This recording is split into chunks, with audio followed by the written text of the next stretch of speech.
तो एक UPSC aspirant के तरीके से वो माहौल मिल जाता है जिससे हमें कई कुछ सीखने को मिलता है। ऐसा कोई निर्धारित नहीं है कि आपके हाई स्कूल और इंटर में या 10th में या 12th में मार्क्स होने चाहिए, आप टॉपर होने चाहिए, तो ऐसा कोई इशू नहीं होता। नमस्कार दोस्तों, आपका स्वागत है प्रो मेंटर्स में। इस वक्त हम मौजूद हैं मुखर्जी नगर में, जो कि यूपीएससी का हब माना जाता है। आइए करते हैं यहाँ पे कुछ एस्पिरेंट से बातचीत, जानेंगे उनके बारे में और वो कैसे करते हैं अपनी तैयारी। हेलो भैया। हेलो भैया, अपने बारे में कुछ बताइए। हाँ, मेरा नाम राकेश है और मैं यूपीएससी एस्पिरेंट हूँ और इस समय मैं ऑनलाइन क्लासेस लेकर के पढ़ाई करता हूँ, सेल्फ स्टडी।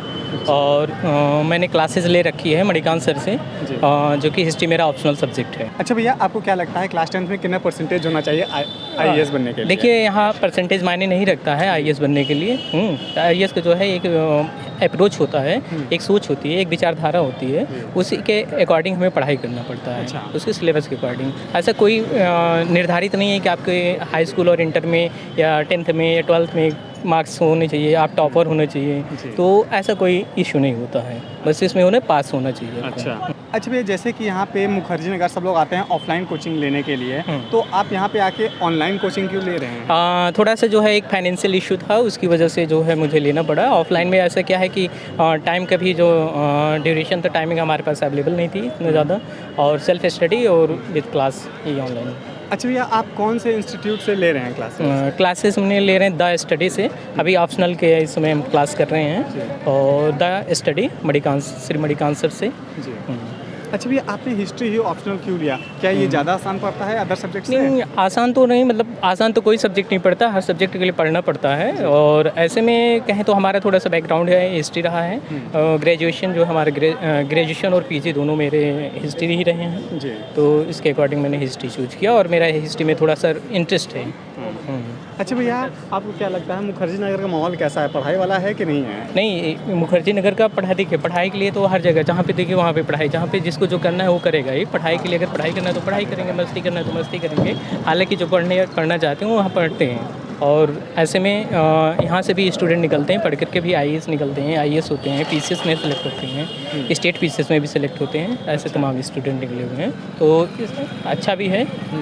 मुखर्जी नगर पढ़ाई के क्षेत्र में थोड़ा सा एक माहौल है। जिस मैराथन में हम भाग लेना चाहते हैं उस मैराथन की फील्ड है ये, तो इसे यहाँ रहना बेहतर होता है। अच्छा भैया, जैसे कि आप ऑनलाइन क्लासेस ले रहे हैं, तो ऑनलाइन तो आप घर पे भी रह के ले सकते थे, तो मुखर्जी नगर आने की क्या ज़रूरत पड़ गई? मुखर्जी नगर में बस वही हमने आपसे क्या कहा कि एक मैराथन होती है। मैराथन में जब हम एक पार्टिसिपेशन होता है, एक हिस्सा होते हैं, तब उसमें ये होता है कि हम भी रेस में हैं, तो वहाँ से थोड़ा सा एक माहौल के लिए हम आए हैं और थोड़ा रूरल डेवलपमेंट, मतलब रूरल एरिया से आए हुए हैं, तो वहाँ से इतना माहौल नहीं मिल पाता, जिसकी वजह से मुझे यहाँ आना पड़ा। क्या आपको यहाँ पे आके कुछ फ़ायदा हुआ है? हाँ, पैसे की बर्बादी हुई है? नहीं, पैसे की बर्बादी नहीं हुई है। यहाँ आकर के हमने बहुत कुछ सीखा हुआ है और लोगों से सीखते हैं, और मेरे यार दोस्त हैं उनसे भी मैं सीखता रहता हूँ।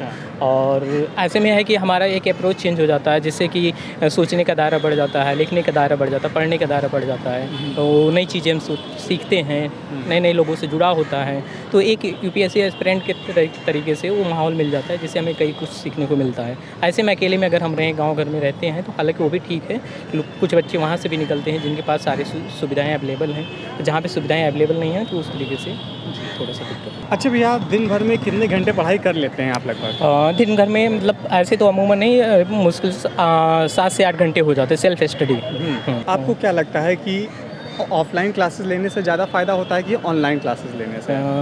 देखिए, ऑफलाइन में क्या है कि टाइम का, वही हमने आपके से कहा स्टार्टिंग में ही कि टाइम की जो बचत होती है, टाइम की बचत हो जाती है, तो उसका यूटिलाइज हम पढ़ाई में कर लेते हैं। ऐसे में क्लासेस लेना, आने जाना 1 घंटे 2 घंटे इधर से निकल जाता है, तो ऑफलाइन में जैसे स्टार्टिंग में है तो वो ठीक रहता है, लेकिन अब हमारे पास समय की कमी थी, जिसकी वजह से हमने ऑनलाइन ले रखी क्लास। अच्छा भैया, 1 महीने में औसतन कितना खर्चा हो जाता है एक एस्पिरेंट के लिए? देखिए, यहाँ पे डिपेंड है सबसे ज़्यादा लिविंग ऑफ स्टैंडर्ड की बात है और रहने की बात है।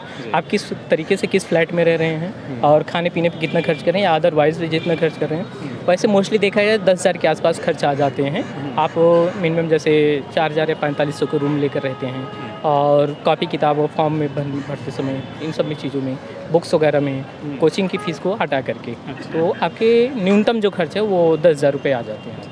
अच्छा, जैसे कि 28 मई को प्रीलिम्स होने वाला है, तो आप अभी से क्या स्ट्रैटेजी फॉलो कर रहे हैं उसके तरफ? स्ट्रैटेजी से अभी तो हम फॉलो, जैसे PYQ क्वेश्चन रिवीजन चल रहा है, NCERT's बुक और करंट अफेयर्स, इन्हीं पे हम चल रहे हैं अभी। क्या आप मॉक्स दे रहे हैं? हाँ, बीच बीच में संडे को मॉक्स टेस्ट देते थे। अच्छा भैया, मुखर्जी नगर में ये खाने पीने का क्या सीन है? खाने पीने का सीन यही है कि जैसे कि कुछ लोग तो स्वयं बनाते हैं, कुछ लोग जो है मैट रखते हैं, कुछ लोग जो है टिफिन लगवाते हैं। तो यहाँ पे सारी सुविधाएं अवेलेबल हैं, जो जिसको इजी लगता है वो व्यवस्था कर लेता है। जी। क्या ज़्यादा बेटर पड़ता है इन तीनों में से? बेटर अब ऐसे है, डिपेंड करता है ना कि वो आप कैसे किस तरीके से रहना चाहते हैं। वो तो कोई सेल्फ डिपेंडेंट है, वो खुद से बनाना चाहता है, कोई कुक रखा हुआ है, कोई टिफिन लगवाया है, तो जो जिसको सूटेबल रहता है वो कर लेता है। अच्छा, क्या आप सेकंड ऑप्शन कुछ लेके चल रहे हैं? अगर ये नहीं हुआ तो कुछ और? नहीं, ऐसा कुछ नहीं है, मेरा एक ही मतलब है, एम है कि मैं उसी को करना है। लेकिन क्या आपको लगता है ये अप्रोच सही है? कुछ बैकअप प्लान ना रखना, सिर्फ इसी की तरफ रहना, अगर मान लीजिए इन द केस नहीं होता है तब क्या करेंगे? ऐसा मैंने सोचा नहीं है, बस ये मैं पॉजिटिव सोचा है कि मेरा होगा, बस होगा, कब होगा ये मैं नहीं कह सकता। जी, अरे ठीक है, बहुत अच्छा लगा आपसे बात करके। थैंक यू, शुक्रिया। Thank you.